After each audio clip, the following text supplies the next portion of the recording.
Hello, everyone. It is Pal Ponder on Weather coming to you with my fall outlook. I'm pretty excited to present this to you today. I've spent a lot of time on it. I created a lot of my own graphics for you. So, like I said, I'm excited to present. If you like winter weather content, I do a lot of these videos, and feel free to subscribe to my page. I've been doing this a long time, since childhood, since I was like 8 years old. So here's a pretty picture. I took a fall trip to Vermont over October, and so this is kind of a fall depiction of how fall is supposed to look like, right? So let's delve into it here real quick. Here, let's kind of take you back of where we started and kind of where we're going. So here's the prism temperature anomalies from January 1st till today. You can see we've been kind of well below normal for much of the country besides the southeastern United States. Around the Texas area, we're about still 1 degree below normal on average for the entire year so far, going up to 2 to 3 degrees below normal in the central part of the U.S., and then 4 to 5 degrees upstates by Montana and Minneapolis, where they had a lot of the snowpack earlier in the year, and then still below normal in the northeast sections and even in California. And the only, like I said, the above normal area is in the southeast, where they've been running a couple degrees above normal, where they really didn't have a winter this year. Here is the negative NAO, the North Atlantic Oscillation. This has actually hit a record. I think it hit like 88 days in a row where it went negative. And this has played a huge role in why we've seen those below normal temperatures extending all the way until now. It's not until we just bumped up where we're kind of making that transition stage from an El Nino to an Enso neutral, and that was classified on August the 8th. So just kind of give you a rundown of where we've been and where we're kind of going. Here's the updated Climate Prediction Center of what they think is how it's going to play out for the next month.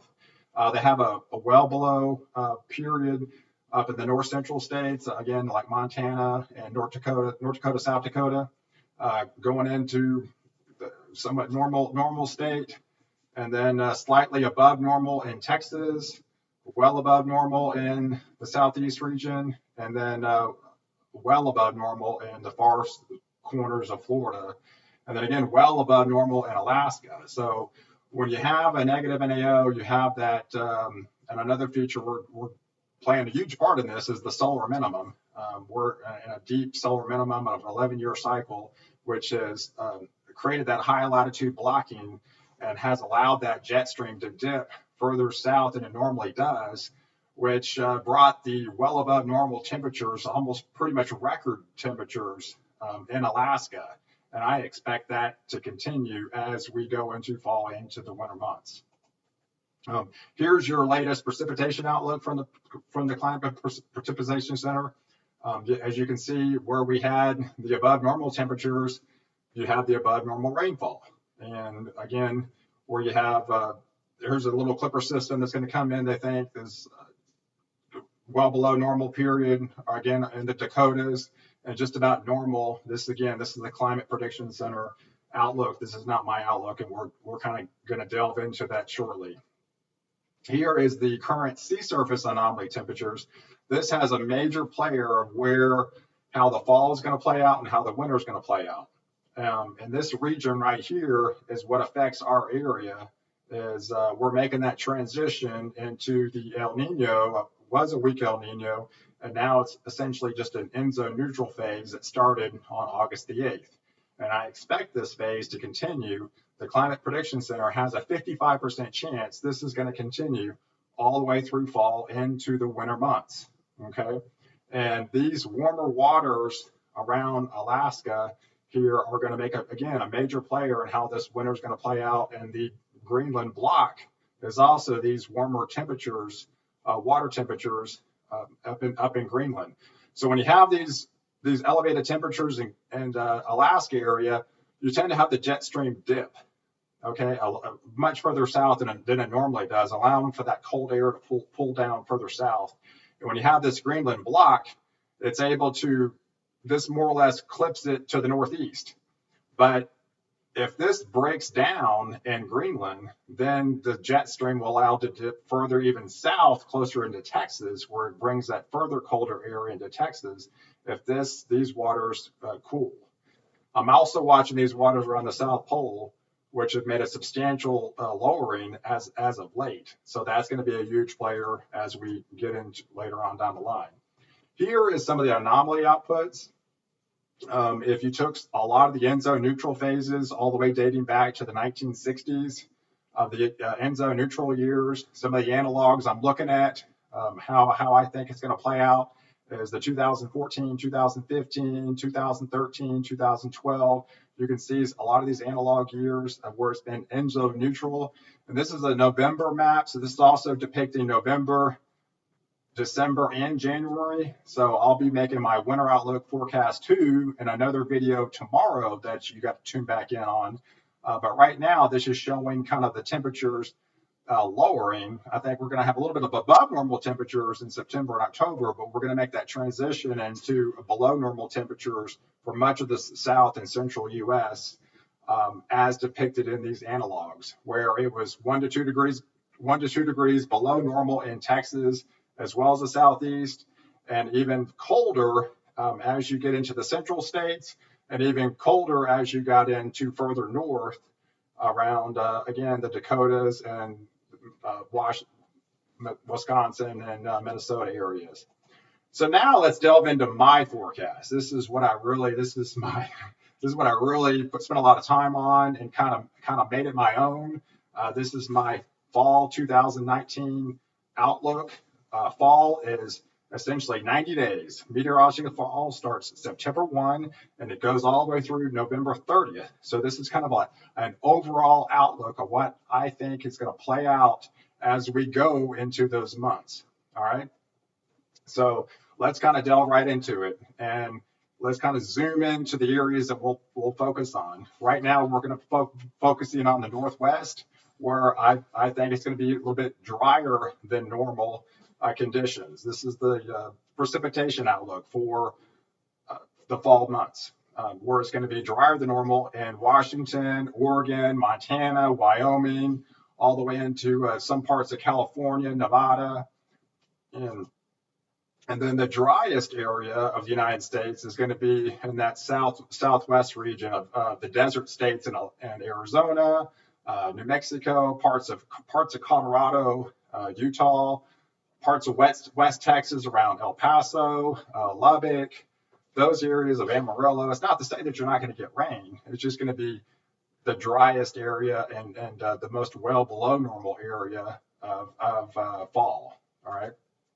And then as we swing back into the central part of the U.S., as we swing down into parts of the coast, a lot of this is going to play out because I expect a pretty active next 6 to 8 weeks in the tropics, where I think you're going to get sometimes tropical systems, but even if they don't form into tropical systems, will bring an abundant amount of rain along the coast, where you're going to bring well above normal precipitation to the Corpus Christi area, to the Houston area, the Baton Rouge, all the way into Alabama, Mississippi, Tallahassee, pretty much all of Florida. They got hit with a system of a stalled front right now that's going on right now.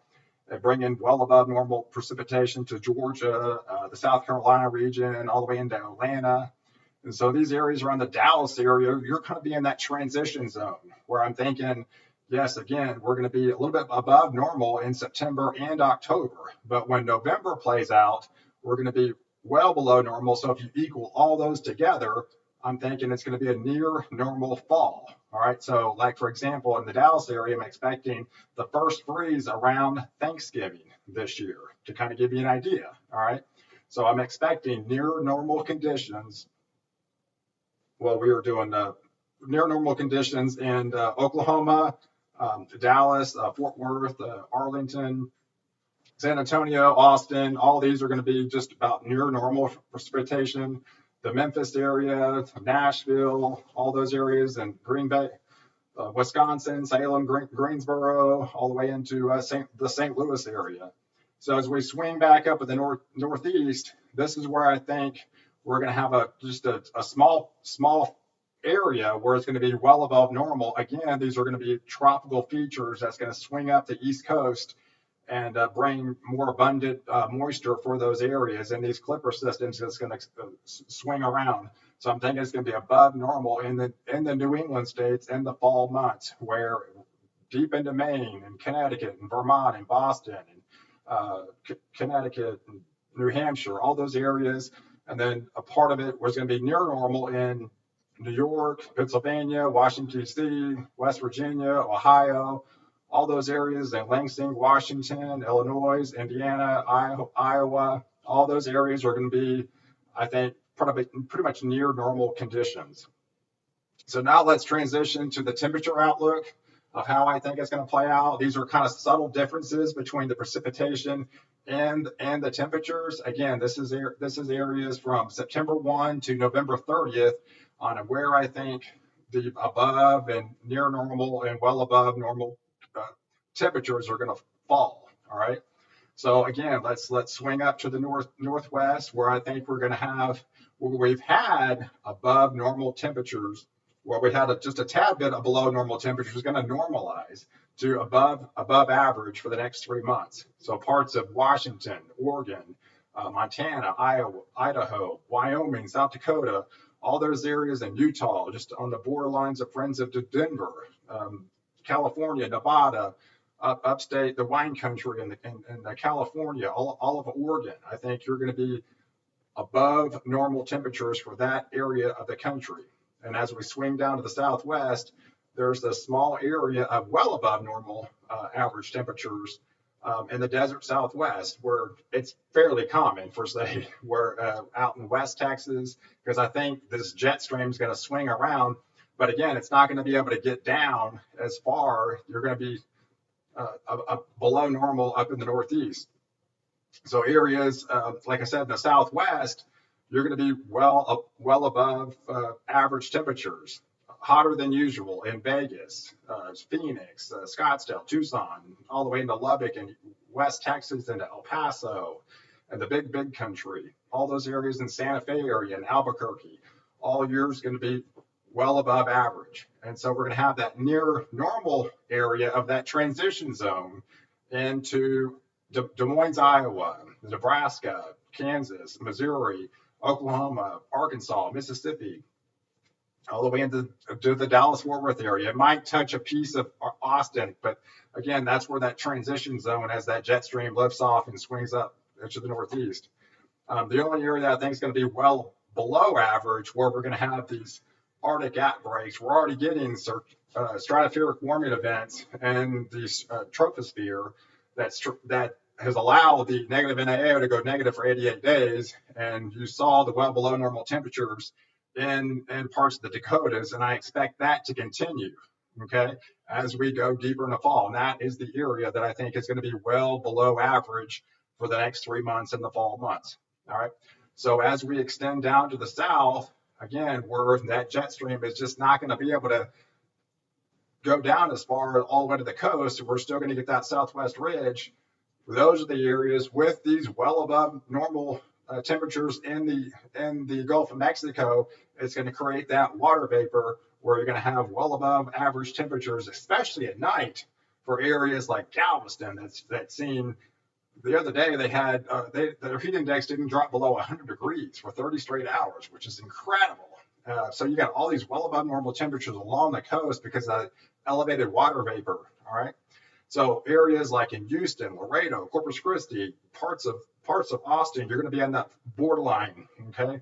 Baton Rouge, Montgomery, pretty much all of Florida, Orlando, all the Panhandle, Destin, Jacksonville. So all of those areas are going to be above average as far as temperature. So you're going to kind of get in that transition zone into the normal phase.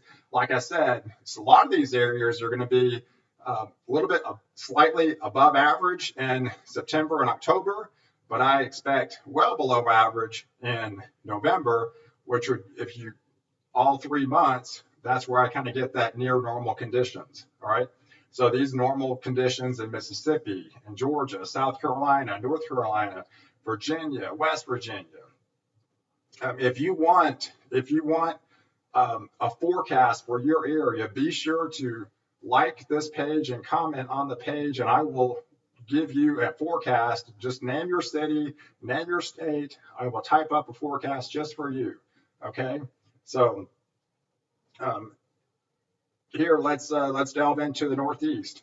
So where we have below average temperatures, that again, I think we're going to have those clipper systems.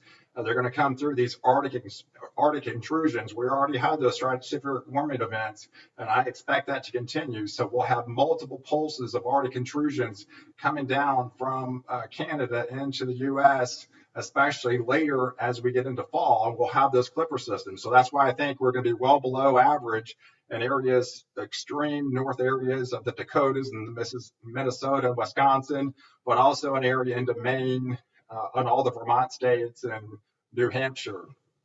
And again, a near normal average where we're transitioning into Pennsylvania and Ohio, West Virginia, all the Virginia states, North Carolina, South Carolina, all those areas in Indiana, and Illinois, and Missouri. All right. So that'll kind of give you an idea of my thoughts on the fall outlook. I appreciate you tuning in. Again, I was serious about that. Please comment on this page, like this page, subscribe to this page if you like weather-related content. And on the comments, type in where you are, where you live, what city you are in, and I will give you a fall outlook for your city that you live in, just for you. Okay? So I appreciate you tuning in, and I expect to make numerous videos like these, so keep checking back. I'll be doing my winter outlook part 2 tomorrow, so be sure to check back tomorrow to check in for that. Check me back on the next video where I protect you before and after the storm.